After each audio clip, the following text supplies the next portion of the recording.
Broadcasting from the business capital of the world, this is the Podcast Business News Network. Hey, welcome back, everyone. We all have a view of the world, view of people, of life, our morals, our values, with all of that. But did you know that your family structure can pretty much dictate your view of the world? We're going to dig into that today with somebody who helps lots of people reduce stress, manage pain, and just put balance back in their lives, put the control back in their lives. And she's with us today. She is an amazing life coach and speaker, and she's Patti McGee from The Hydrated Life. Patti, welcome back. How are you today? I'm great, Steve. Thanks for having me on again. I really appreciate it. I've enjoyed our conversations. Same here. Yeah. Learn a lot. And especially your background, where you came. You're also a licensed massage therapist. You know, you have that medical background, you have that mental background as well. You've been through a lot too to get you to this point. And I bring that up only because you walk the walk and talk the talk. When it comes to the family structure, the family unit, if you will, how does that change our view of the world? But we can look at our family structure today, and it's really we're in disarray. Some people may disagree with that, but a lot of fatherless homes, people don't get along. Now we got youth who don't know if they're male or female.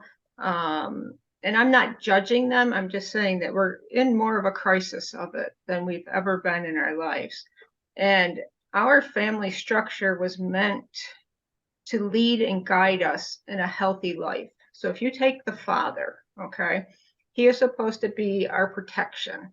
He's supposed to be our provision and our identity. He's providing safety, responsibility. He's supposed to model authority, okay, empower us. And with that absence, or not even if they're absent, maybe they're, an alcoholic and abusive, some kind of abuse in the family. They may still be there, and the mother may continue to be abused, fear of leaving or whatever.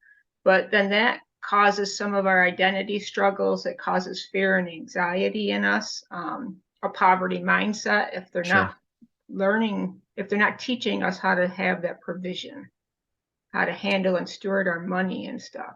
So the father's very important in our identity and our purpose in life. Without a doubt. And even if the father is present, but there's challenges going on, I'd have to say in most regards, based on what you just said, they're really not present. No, they're really not. Yep. Yeah. Yeah. And this goes back, are we even talking about the subconscious mind as well? So when you're, you grow up in a, let's say maybe a slightly challenging position. Let's say your parents got divorced. There was animosity and maybe a little challenging for a child. All those things are instilled in their subconscious, and now they're trying to navigate life, and they don't know why it's not working for them, but that's what they learned. That's what they learned. That's what they saw. That's what they witnessed, especially if the parents are pitting the kids against the other parent. If they can't do it amicably. Yep. They don't really understand the psychological damage that they're doing to their kids. If you don't love each other, that's fine, let it go, but don't play the kids against each other, because that's where they in turn start to have their issues. I believe many parents in that situation are not so much intentionally pitting the kids against each parent, but just by your actions, it's being done anyway, and you might not even realize it. Yeah. And, it causes that low self-esteem, and even some obsessive disorders in people, It's no surprise, the divorce rate is way up there, especially after COVID. And when I look at all the numbers and everything, Patti, it's no surprise that there's a mental health crisis going on with teens right now. Yeah. And I look at my kids, and even my daughter's friends. The majority of them are from divorced families. Yeah. Majority. Yeah. And even, even on my son's side, I take a look at his friends, and it's kind of the same situation. Yeah. Yeah.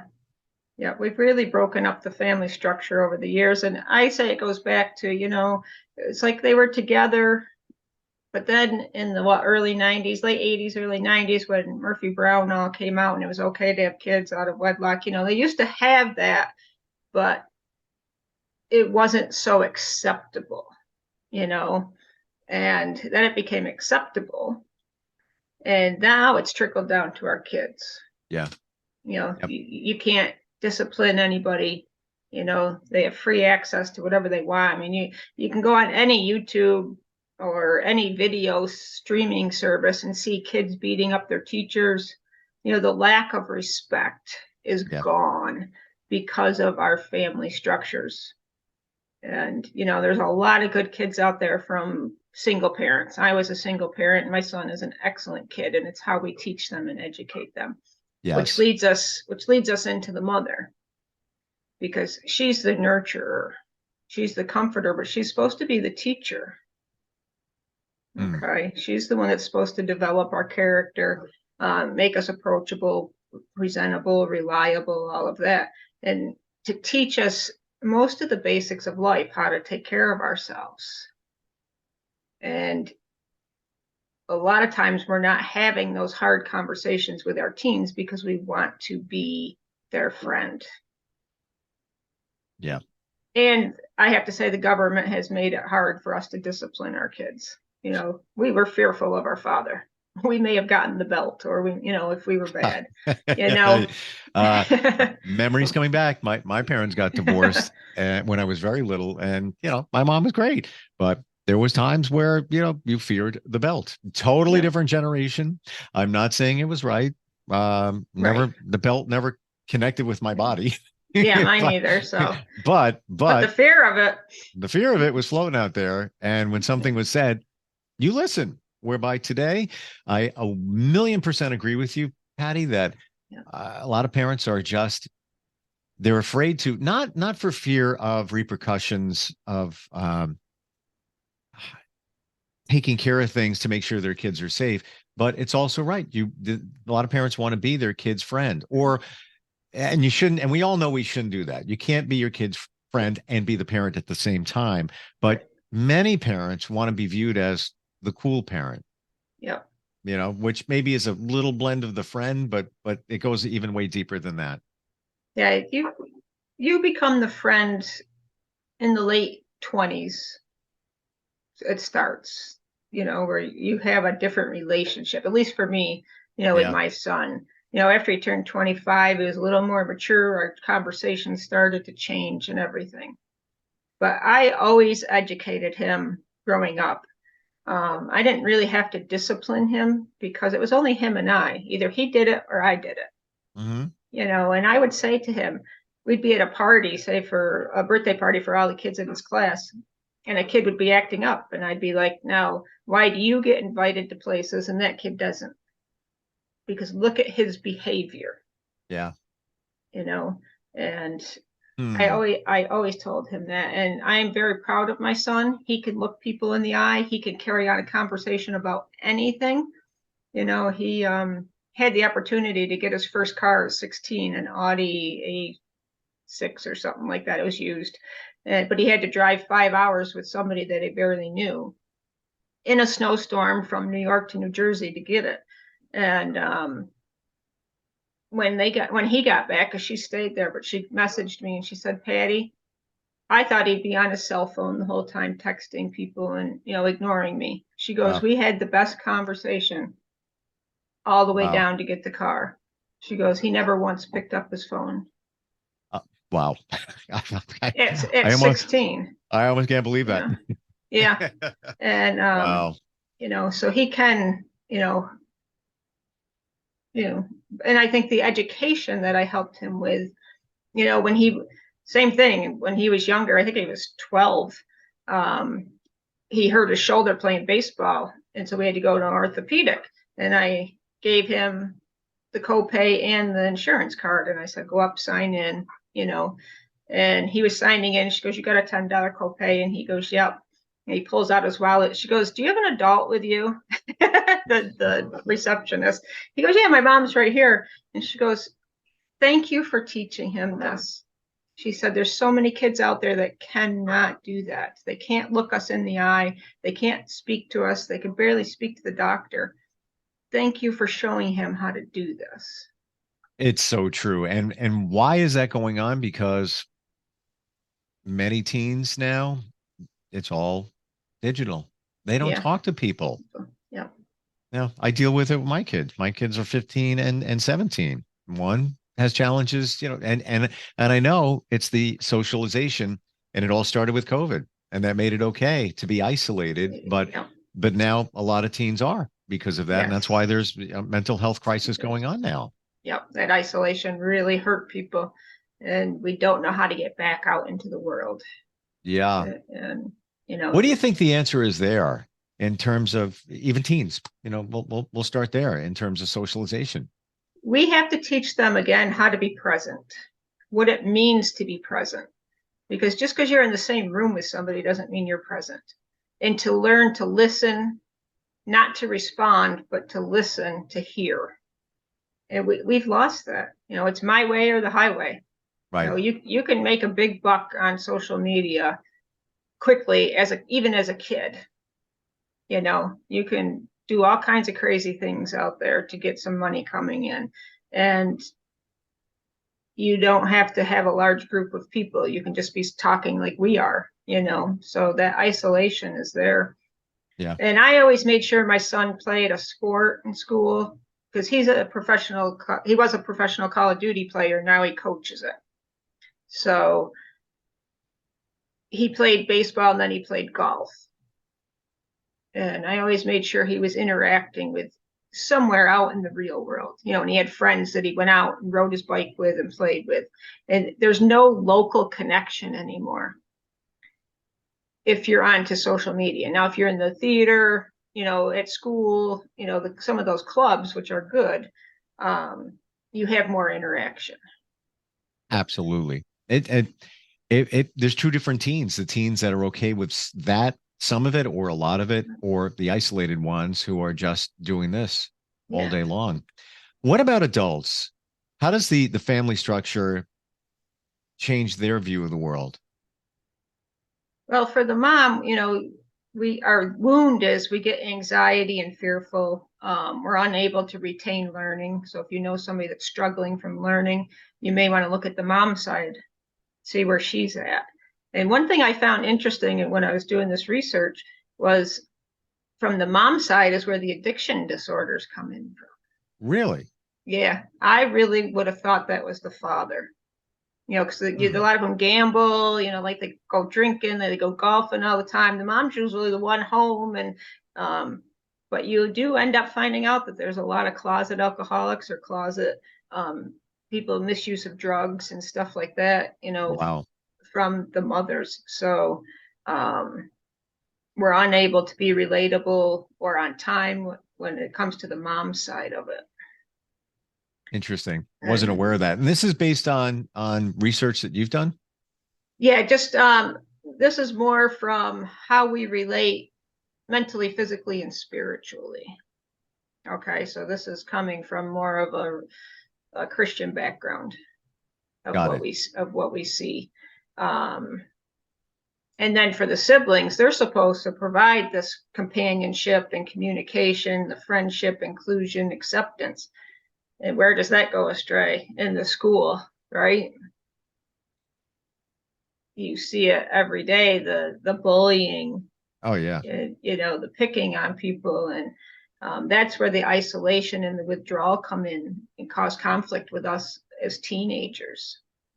Fear of rejection, self-rejection, fear of failure, unable to forgive or ask for forgiveness. I mean, I see that in my siblings. We're all in our 50s and older, and the unforgiveness is unbelievable at that age.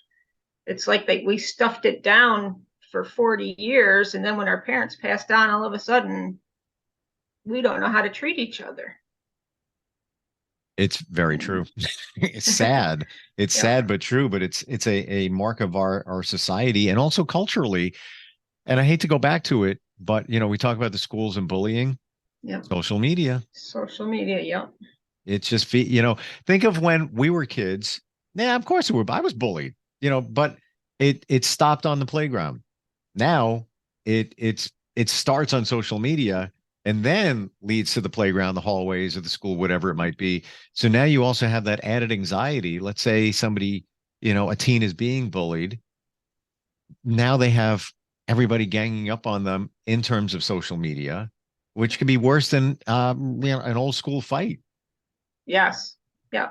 Because that stayed in your community. Now it's all over the world. As soon as something happens, it's displayed all over the world.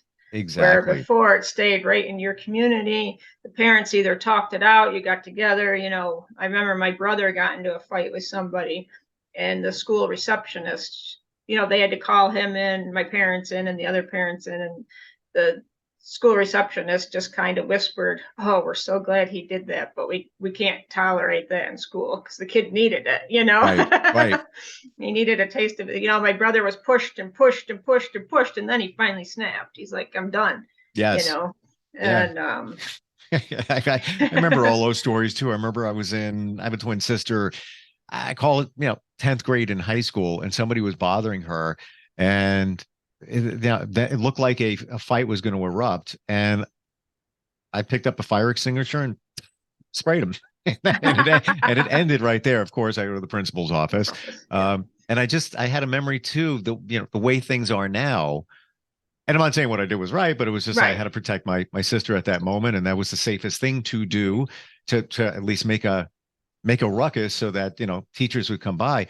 But my son, when he was in middle school, man, I want to say he was probably 7th or 8th grade, which was he's now in 11th. He was at lunch and just boys just goofing off and everything, and one of his friends said, just extend your arm, see if you can reach and see if you can hit me, just like that. So my son was like, "Are you sure?" "Yeah, just and they're friends." Yeah. So my son did and clocked him. Didn't mean to, just wanted to see if it was arm's length, if you can reach me. Guess what? He got suspended. Yeah. Because they have to follow the protocols. A student struck another student, even though it was intentional, but it really wasn't. Right. And I think it wasn't a fight. It was a challenge. They were all goofing off. Yeah, but it wasn't even a, come on, hit me. No, it was like, can you reach me from where you are? But because of the rules now, and I guess it's okay, but he got suspended, and it's amazing. If that was, back when we were growing up, the principal would have laughed at it. It's like, yeah, don't do that again. Exactly. It's a whole different set of rules. What do you feel is the answer, Patti, here with the way we view things, our morals, the family structure? Is there a fix?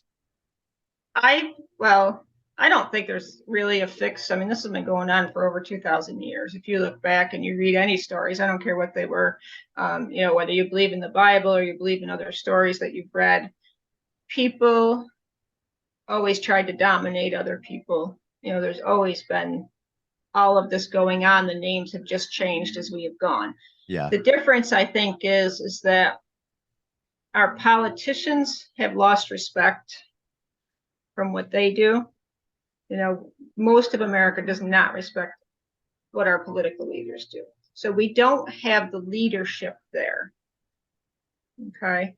We have teachers, and we had it back then, sleeping with young students. So there's no respect there. It just seems to be more prevalent because we have cell phones, so they can text each other. They don't have to hide out like they used to. We've really lost what our morals, values in society stand for. We really, and I feel that for teens, yes, we can. I think they're struggling between their purpose and their profession, and they don't understand why they're in school. And my DRIP program was really meant for that, that they're there to learn the discipline of getting up every day, of doing homework, and then to take the responsibility to get that done. So you shouldn't have to be on your son every night, if you had to be. Like my dad was. My dad, us 3 girls at the time, there were 4 of us. I have 2 brothers and 2 sisters, and I'm in the middle. But at the time, there were only 4 of us. And my dad had to yell every day, get up, get up, get up. While all of us girls got up, we got ready, we headed off on our own, but we had one sibling that just couldn't do it, you know? And you have to take on that responsibility that the child does, you know? And we as parents have to get firmer with that so that they can learn these skills before they go out to become adults, you know?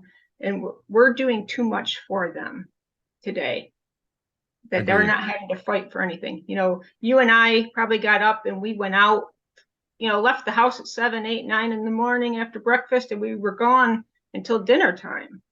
You know, we might have picked up something to eat at a friend's house. And then our integrity. We don't have integrity today. You know, we're out doing whatever we want to do with whoever we want to do it, and it's all over the place. You know, people aren't even ashamed. They can just put it on social media and boom, you know. And you know, Yeah. and then the P is for their purpose. They don't understand the difference between purpose and profession. So they're seeking what they think is their purpose, but it's really their profession, because that's what we're teaching them. What do you want to be at age 12 when you grow up? Well, who the heck knows that? You know, who knows it? You know, nobody. So they got to seek their purpose on how they're supposed to help people. The purpose in this life is what we can do for other people. We've lost that. Yeah, people used to volunteer all the time. Now they want to get paid for every little thing. Because it's become too easy, you know. And now as we gravitate through or navigate through COVID, it did become easier because we're at home. You know, and it's like getting paid at home. Like, why not? Why do I have to go to work? Seriously? And I never thought I would say this, but you know, your parents would always say, when I was your age, I used to have to. Well, guess what? When I was my kid's age and younger, I made my own toys. I didn't have any money. I would figure it out. You know, a spool of thread and a, you know, GI Joe doll so we can repel from, you know, the upstairs to the downstairs. That was fun. I would, you know, come up with ways to make different costumes. Now we give our kids everything. And why do we do that? You know, is it the guilt that we have that we're working all the time and we don't spend as much time with them? So let's, you know, make sure they have this and make sure they have that. It goes back to chasing that shiny red dot that I talked about in one of our first sessions, that, you know, like that cat, that, you know, everything's at our display. So we don't know where to go. You know, like building a business. I'm on Facebook now, and there's everything I scroll through is just, you know, let me help you make 6 figures. Let me help you get a profit. Let me help you do this. I got the answer to that. You're like, you know, where do you go? You know, who do you believe? Who do you trust? We don't have that. Totally. And especially if you are a child or a teen, you're seeing these videos of celebrities, influencers, everybody. And of course, if you're a girl, and that's the biggest demographic having challenges right now, CDC says so. Yeah. Look what they're looking at. They're comparing themselves to women who look great, but what did it take to get there? Lots of makeup, lighting, filters, all of that. It's not real life, but we think it's real life. With you working with people, trying to figure things out, just what we're talking about, if somebody's having challenges within their family, is that something that you do? Yes. Yeah. My inner healing program that's exactly what that is. Let's take the wounds of your family, your past, and figure out how we can get you from unforgiveness to forgiveness, whether it's yourself or someone else, and move forward into a purposeful life. Find your purpose, find your dream, and let all that go. You know, I had to do that with my dad. I think I told this story, and you know, when I was 13, I got drunk and got caught, but instead of him wrapping his arms around me and loving me, he ran by me and said, "Where's your brother?" My brother was way more important. And so you had mentioned earlier about us how we view the world. Well, at that point, I felt I wasn't of value to him. Instead of helping me, him and I never discussed it. My mom never discussed it again. So all these wounds that I built from that shame and guilt and feeling unloved, it took me till finally I put a picture of him hugging me on my wall at his 70th birthday party. Because I had to find that love, because my life wasn't all that bad. Just in my head, I made it that way. And all it takes is one little thing. Yeah. And then it builds. And we stuff it inside of us, and then we explode, or we break down, or we get sick. Like for me, it was breast cancer. It's the layers of I'm not good enough because of a parental situation. I'm not good enough. I'm not good enough. I'm not good enough. So now, you had an injury of that when you were a child. And now you have, scar upon scar upon scar. Now you're walking around with this massive thing, figuratively. And I totally get it. I had to go through the same exact thing. Yeah, and I don't want people to wait 50 years like I did to find the right people to help me. Yeah. If someone's out there struggling, they can go to thehydratedlife.net and get a clarity call, see if we're a good fit, I'd be more than happy to help them walk through that part of life to see the other side, because there's so much beauty out there. When you go out and see the trees for the real first time, instead of the darkness, you see the light. It's just awesome.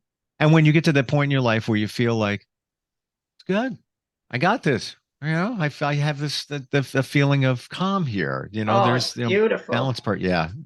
Takes time to get there, but that's why you're there. Again, your website, Patti? Thehydratedlife.net. Always great having you on. I truly appreciate your honesty and transparency, even with your life. Because that's how I feel we learn. It is. From others. That's how we grow. And I say the same thing even to my kids. What did you learn from that? What's the lesson? There's always a lesson in something. And that's where the healing comes from. Yeah. And we're always learning. There's always a lesson there. Appreciate you, Patti, and look forward next time we talk. All right. Good to see you, Steve. Thanks. You too. Thank you. Have a good week. Yep. Coming right back.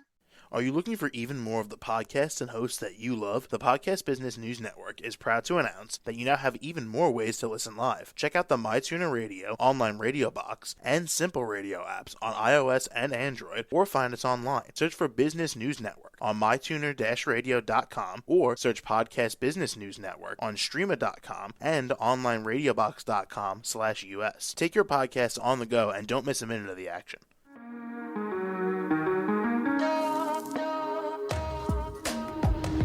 Broadcasting from the business capital of the world, this is the Podcast Business News Network. For nearly 2,000 severely injured veterans, everyday life has become filled with barriers. Day-to-day simple tasks can become pretty daunting. I have to carry my chair up 2 flights of steps or have somebody do it for me. What scares me the most is just the falling. When I'm struggling with my house, I think, to have that one great barrier just knocked down, it's crucial. Home for Our Troops is a wonderful nonprofit that builds a mortgage-free, fully adaptive, handicap-accessible house. And there's no catch. It'll be our very first home that we've ever owned. This is a game changer. This is where your life begins again. We need you to join us in completing this important mission. Please visit hfotusa.org and help build homes and rebuild lives. Because of you, everything's going to be okay.